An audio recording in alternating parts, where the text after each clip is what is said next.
प्रभु यीशु मसीह के मीठे और मधुर नाम में सबको मेरा जय मसीह की प्यारो। आशा करता हूँ कि आप सब अच्छे हैं, स्वस्थ हैं और परमेश्वर को महिमा करते हुए आगे बढ़ रहे हैं। प्यारो, हम लोग देख रहे थे कि नया नियम 5 भागों में बांटा गया है, जिसमें से हम लोगों ने पहला भाग को देखे हैं जो मत्ती से लेकर के यूहन्ना तक यानी 4 किताब है, जिसको सुसमाचार का पुस्तक कहा जाता है। आज हम लोग देखने वाले हैं नया नियम का दूसरा भाग, जो बहुत ही दिल को छूने वाला है, बहुत ही गहरा है। बहुत कम लोग हैं जो जानते हैं दूसरा भाग के बारे में। नया नियम का दूसरा भाग हमें और आपको जानना, या सब लोगों को जानना जो प्रभु यीशु मसीह को विश्वास किए हैं, दूसरा भाग को जानना बहुत जरूरी है। प्यारो, हम लोग जो दूसरा भाग देखने वाले हैं, जो बहुत ही गंभीर पुस्तक है, वो है प्रेरितों के काम, जिसको इतिहास की पुस्तक कहा जाता है। इस पुस्तक का लेखक लूका है और इसमें 28 अध्याय है और इसका लिखने का जो तिथि है वो 61 ईस्वी है।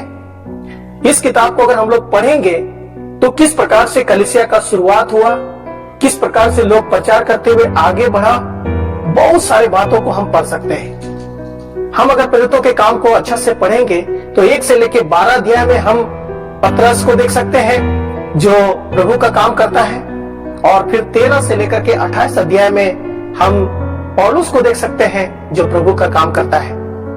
इस किताब को बहुत सारे लोगों ने पवित्र आत्मा का काम का किताब कहा है, बहुत लोगों ने चेलों का काम का किताब कहा है, बहुत लोगों ने प्रेरितों का काम का किताब कहा है, बहुत लोगों ने विश्वासियों का काम का किताब कहा है, बहुत लोगों ने अनेक नामों से इसको पुकारा है। अगर आप एक विश्वासी हैं, इस किताब को पढ़िएगा। विश्वासी का क्या काम है, किस प्रकार से प्रभु में आगे बढ़ना है, किस प्रकार से कलीसिया में आगे बढ़ना है, इस किताब में हम लोग देख सकते हैं।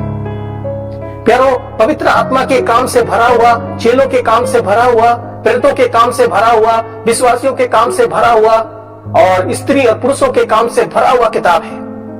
हम लोग देखते हैं कलीसिया में सताव शुरू हुआ और विश्वासी लोग तितर बितर हो गए और वो लोग प्रचार करते हुए, सुसमाचार प्रचार करते हुए आगे बढ़ा। हम लोग इस किताब में देख सकते हैं कुछ लोग खाना पकाने के लिए चुना गया था और फिर वो बहुत बड़ा सुसमाचार प्रचारक बन गया। अपने परिवार के साथ, बच्चों के साथ वो प्रभु का सेवा में आगे बढ़ता रहा। प्यारो, ये किताब बहुत ही सुंदर है, बहुत ही गंभीर है, जिसको हमें पढ़ना चाहिए, हमें समझना चाहिए। इसके बाद हम लोग जब रोमियो के पत्री से पढ़ते हैं, बाकी हर एक पत्रियों को पढ़ते हैं, इसी किताब में चेलों ने प्रचार किया, पौलुस ने प्रचार किया, पतरस ने प्रचार किया, सिलवानुस ने प्रचार किया, बाकी और लोगों ने प्रचार किया और कलीसिया खड़ा हुआ। हम देख सकते हैं जो उधर हम लोग देखते हैं कोरिन्थियों में, कोरिन्थियों का पत्री को लिखा गया है और एफिसियों का पत्री को लिखा गया है, कोलोसियों का पत्री को लिखा गया है, गलातियों का पत्री को लिखा गया है। प्यारो, इसी समय में लोगों ने प्रचार किया जो इतिहास की पुस्तक प्रेरितों के काम को कहा गया है।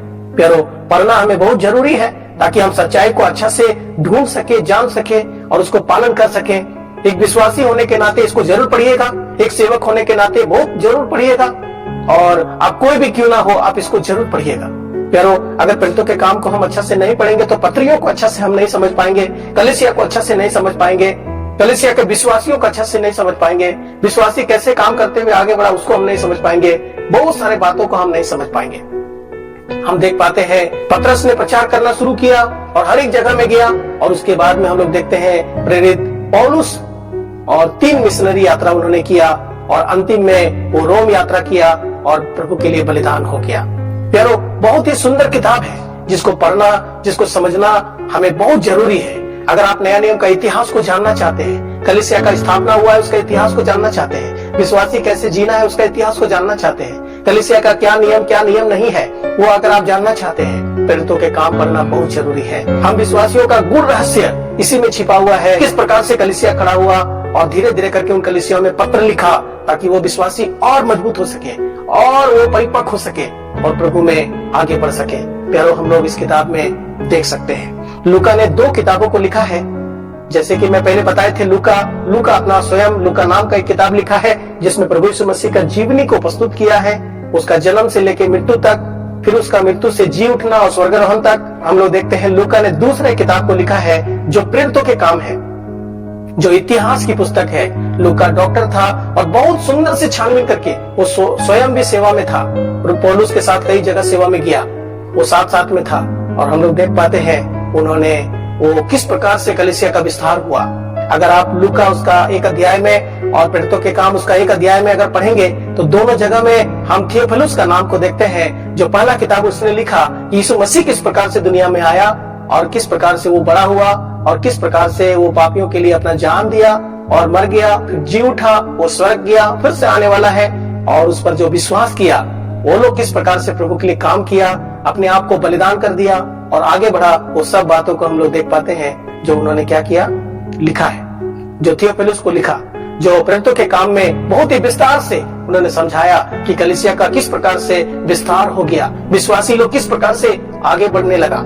हम लोग अगर 2 अध्याय में आते हैं तो हम लोग देखते हैं पेंटिकोस्ट के दिन में पवित्र आत्मा आया और पतरस प्रचार करना शुरू किया और 3000 लोगों के द्वारा कलीसिया का शुरुआत हुआ। उसके बाद हम लोग धीरे धीरे और आगे आते हैं, हम लोग पढ़ते रहते हैं और हम लोग देखते हैं कि चेलों का संख्या दिन प्रतिदिन बढ़ने लगा।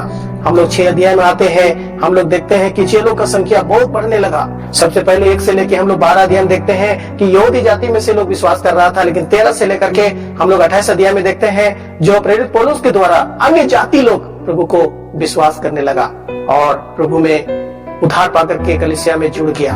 प्यारों, हम लोग 1 अध्याय का अगर 8 वचन को पढ़ते हैं तो यहाँ पर हम लोग देखते हैं कि प्रभु यीशु मसीह ने कहा, जब पवित्र आत्मा तुम पर आएगा तब तुम सामर्थ पाओगे। और सामर्थ पाने के बाद में हम लोग देखते हैं प्रभु यहाँ पर 4 बातें बताया। यहाँ लिखा है, परंतु जब पवित्र आत्मा तुम पर आएगा तब तुम सामर्थ पाओगे और यरूशलेम और सारे यहूदिया और सामरिया और पृथ्वी की छोर तक मेरे गवाह होगे। हम लोग देखते हैं कि शुरुआत में पतरस के द्वारा कलीसिया का विस्तार हुआ, सेवा का विस्तार हुआ, जो 1 से 12 अध्याय तक हम लोग देख सकते हैं। फिर 13 से लेकर पृथ्वी के छोर तक वो कलीसिया का विस्तार होते गया, लोग विश्वास करते गया। बहुत ही सुंदर किताब है जो नया नियम में इतिहास की पुस्तक है। जरूर इसको पढ़िएगा और समझने का कोशिश कीजिएगा।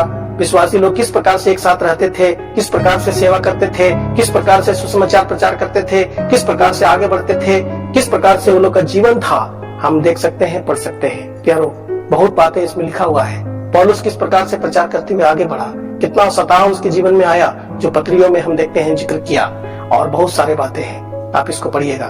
दूसरा भाग हम लोगों ने देखे हैं और हम लोग बहुत जल्दी भाग 3 भी देखने वाले हैं नया नियम का। आप जरूर देखिएगा और प्रभु हम सबको आशीष दे। सुनने के लिए सबको बहुत बहुत धन्यवाद।